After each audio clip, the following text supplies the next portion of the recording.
So tell me about the concept of intercessory prayer.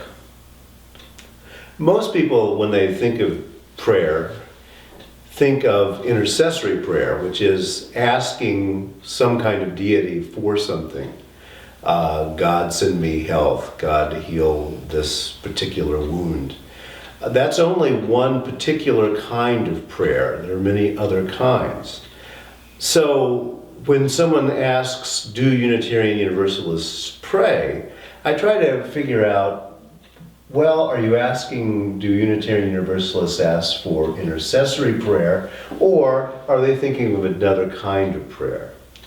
For example, many mystics think of prayer as some way of getting in touch with their inner silent voice. That voice may be the voice of God, or it may be their own conscience speaking to them. And they use techniques of meditation to get into that kind of prayer.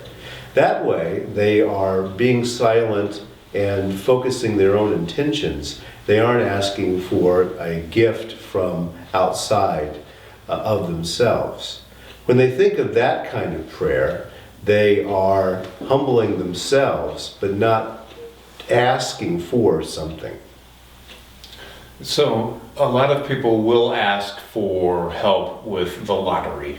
Please give me the winning lottery numbers. Other people might say a prayer that says something to the effect of, please shine the light of your love on the heart of my loved one, something simple like that. What is that kind of prayer? The less than materialistic prayer, the thing that isn't looking for a new car or a new, something to throw into the bank account. How do you define that kind of prayer, and what is the place of that kind of prayer in this discussion?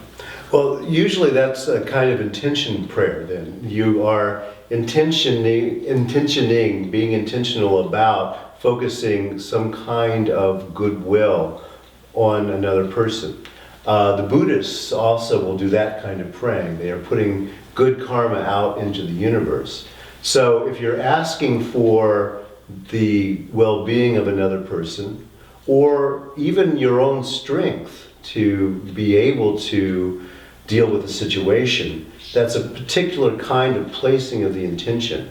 Whereas the other kind of intercessory prayer, asking to win the lottery, is about just you. Right.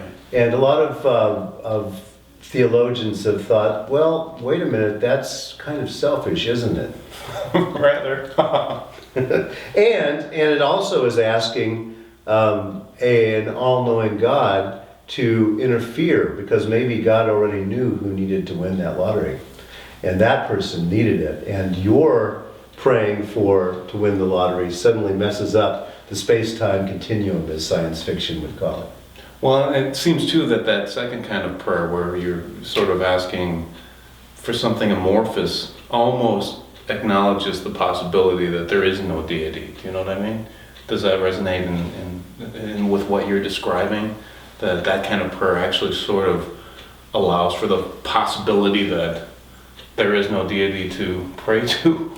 Well, that's exactly right. The Buddhists, for example, for the most part in most Buddhist traditions, they don't really think that there is a deity out there that is powerful enough to interfere with things on this earth.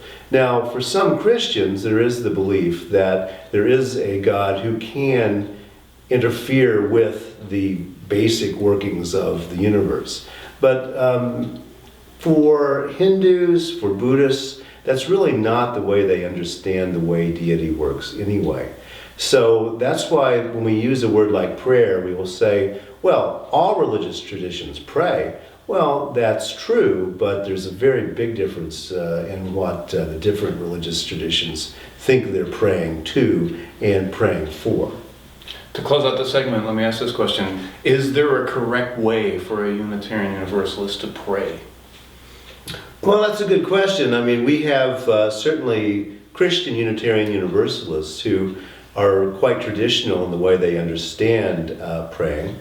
We also have agnostic Unitarian Universalists who would only consider praying as a way of focusing their own intention to face a problem, for example. And we have quite humanist Unitarian Universalists who would consider that there probably isn't a deity out there of any sort, and that prayer is more of a meditative kind of function to focus your own mind, to prepare yourself for dealing with the problems of life. Very good. Thank you, Dr. Breeden.